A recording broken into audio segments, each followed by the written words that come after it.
Greetings, everybody, and welcome to FBIS training session number 9.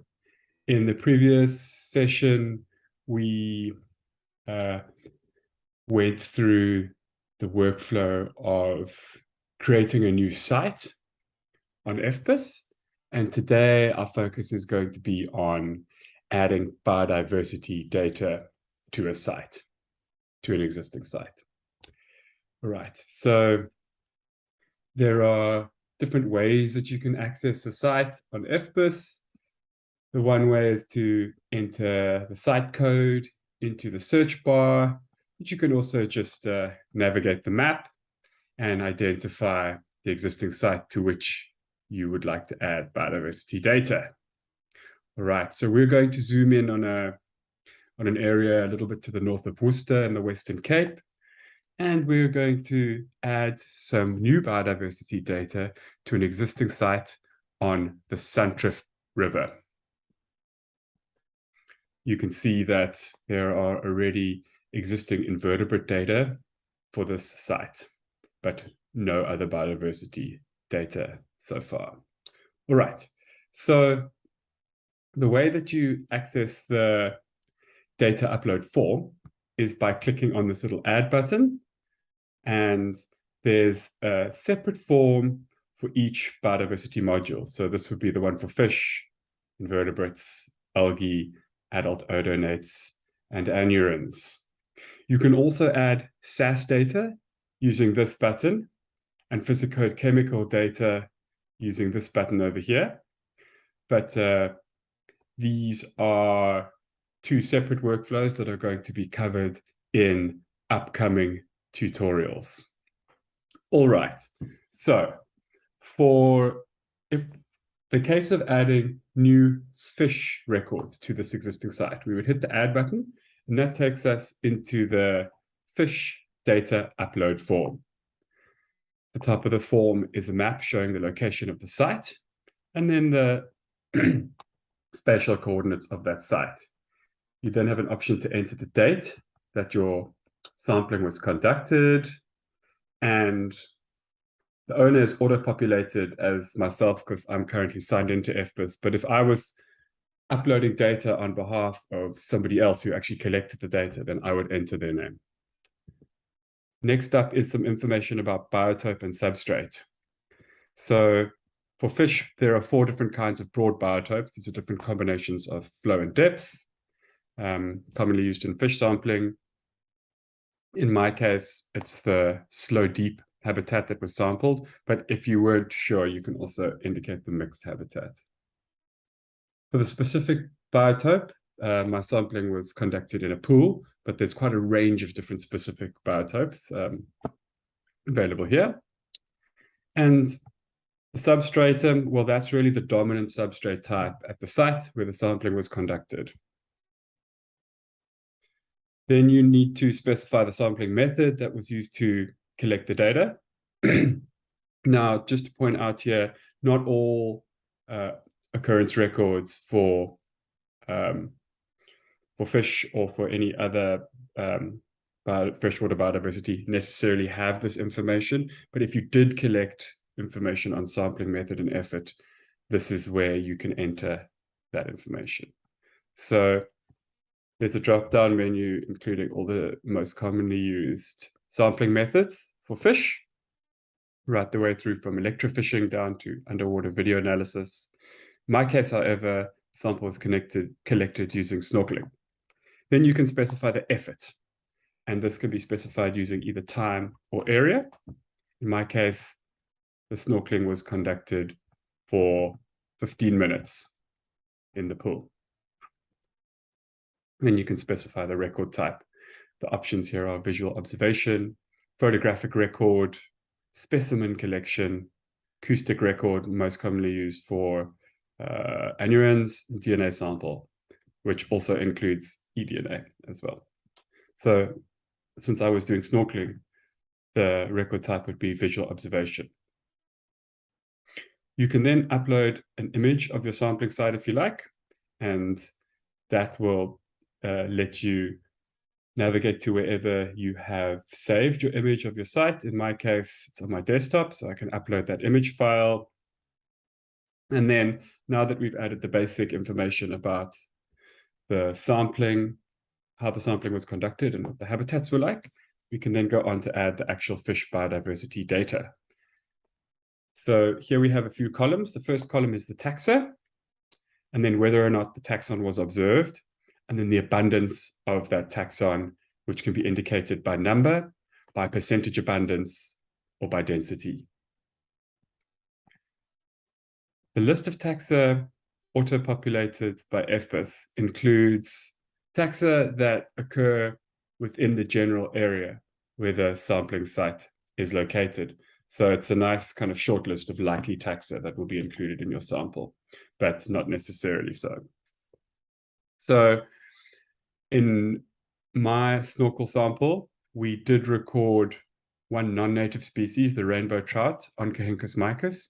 And so then I would tick that that species was observed. And I know that we saw 3 rainbow trout in that snorkel survey. But we also recorded some native species, the Breda River redfin, of which we saw 7. The Cape Kerper, of which we saw 3.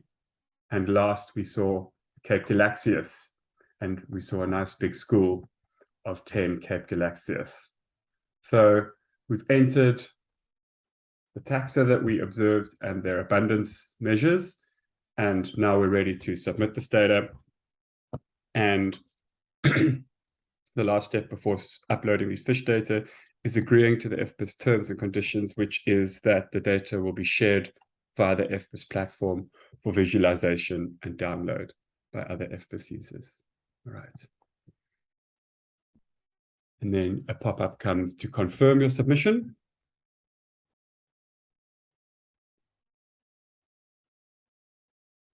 All right. Then the next form is for abiotic data that may be associated with your biological sample records. So once again, these data are not always available and were not always collected alongside the biotic data. But in cases that they were, this is the form where these data can be uploaded. Abiotic parameters associated with those biological sample records. And just to give you a quick overview of this, because there's going to be another session focusing on the details of adding abiotic data, you have options to specify some basic parameters about the habitat in the top here, including the water surface width, so the width of the wetted channel in categories, the water level, an indication of flow, the water turbidity, a basic indication of water clarity, how much canopy cover there was, and then the embeddedness of the substrate particles. Then there are a whole range of different parameters that are often also collected alongside biodiversity data. And the first one is alkalinity. And you can just indicate using the checkbox whether or not you measured any of these. And then you can just include the value for that parameter. And this includes lots of different options, all the way through from different nutrients to things like dissolved oxygen and pH, conductivity. Really nice comprehensive list here. And then just like for the fish form, once you're happy with those data, you would hit agree and move on to the submission. And the last step in uploading your records is to specify the reference category associated with these data. Now, the different reference categories are database or a peer-reviewed scientific article, published report or thesis, or unpublished data. And this may be a reference that's already on the FBIS platform, or you may be wanting to add a new one. In my case, it's a database, and the database is called the FRC monitoring database. But if your reference did not appear in the existing ones on FBIS, then you have an option to add your new reference for those records. All right. Next up, you can add any notes about the sample collection. In my case, it was water was very cold, fish inactive, indicating that I may not have seen all the fish present in the pool. And then I would submit. And that is really the final step of uploading your biodiversity data to FBIS. Submit. All right. So now what I'd like to do is just go back to the map and point out a few other differences that can be found when uploading data for some of the other biodiversity modules. So if we navigate back to our site, just north of Worcester, we'll be able to see our new fish data have appeared there, which is great. Our upload worked. And what if then we wanted to add some more invertebrate data? We would hit the add button here, and that would take us to the invertebrate data upload form. Now, I'm not going to walk you through everything because for the most part, it's very similar to the fish upload form. There are a few subtle differences that I'd like to point out. In terms of the broad biotopes, if you remember for the fish, we had those 4 depth flow categories, but in the case of invertebrates, there are some different options, including stones in current and out of current, marginal vegetation, aquatic vegetation, and GSM. And the list of specific biotopes is similar, as are the substrata. And so the sampling methods are also unique to invertebrates. If you remember, for fish, we had things like electrofishing and snorkel sampling. For the invertebrates, there are other kinds of methods like server sampler or kicknet or light trap that are that cover invertebrate sampling in general. And otherwise, everything else is the same. The workflow is the same. And once again, the taxa recorded from nearby sites are provided as a shortlist here to guide you in your uploads. All right. Then, if we wanted to add algae data to our site, that has a slightly different form that I think is just worth looking at.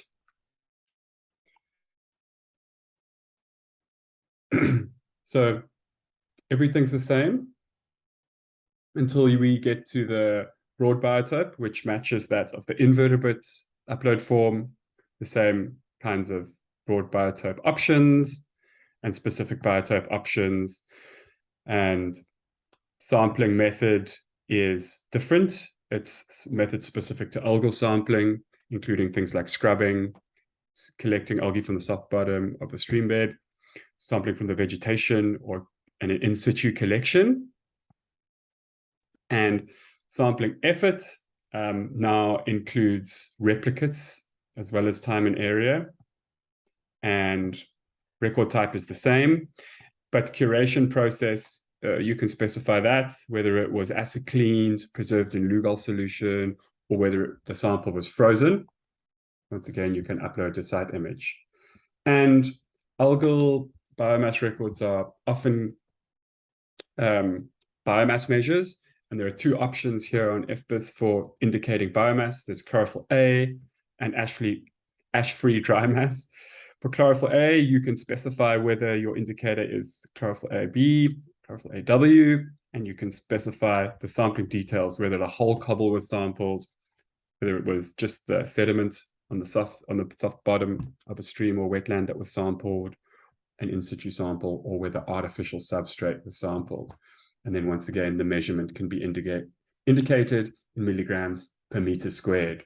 Similarly, for ash-free dry mass, it will either be B or W, and the same sampling details are available here. Then list of nearby algae taxa are provided. And just to point out that if you don't see the taxon here that you recorded, you can add it. And there's also even an option to add a new taxon if your taxon's not existent on FBIS as well. So just like for the other modules, you would indicate whether a taxon was observed at your site. And then here's another difference. You have some different options for algae in terms of indicating the abundance of algae in the sample, ranging from the species val or the frustule count and percentage abundance, and then density as cells per meter squared or milligrams per, or cells per milliliter. All right, and then you would move on as per the other modules. Okie dokes. So now we've covered the fish upload form, invertebrate upload form, and the algae uploads form. Just to show you the adult odonate upload form. Once again, very similar. And just to point out that the biotopes generally match those to, okay, these are not specified here. But these are generally match the standard invertebrate upload form. And sampling method is for odonates is a photographic record or a human observation or a visual observation. And record type as per the fish and invertebrate and algae dashboards. And once again, list of nearby adult odonate taxa and the option to indicate number, percentage abundance, or density. So basically identical to the standard invertebrate upload form, but this one specifically for adult dragonflies, which are a different module on their own on FBIS. And lastly is the anurin data upload form. If we found anurins at our site, this was the form that we would use to upload those data. And the broad biotope and specific biotope drop-down lists match those for invertebrates as well, as do the substrate lists. The sampling method has a drop-down including commonly used options for sampling frogs and tadpoles, everything from acoustic surveys to trapping and photographic records. The sampling effort could be specified once again by time or area, and the record type, once again, is the same as for other modules. And from there are no real differences from the fish or invertebrate upload forms. Your anurin taxa from nearby sites, whether or not you observed them, and how many you observed based on number, percentage abundance, or density. All right, so now that's really gives you a nice walkthrough of adding biodiversity data for the different modules on FBIS. And like I mentioned, in the next tutorial, we're going to be having a closer look at adding SAS data and associated data to an existing site. Thanks very much, and see you all next time.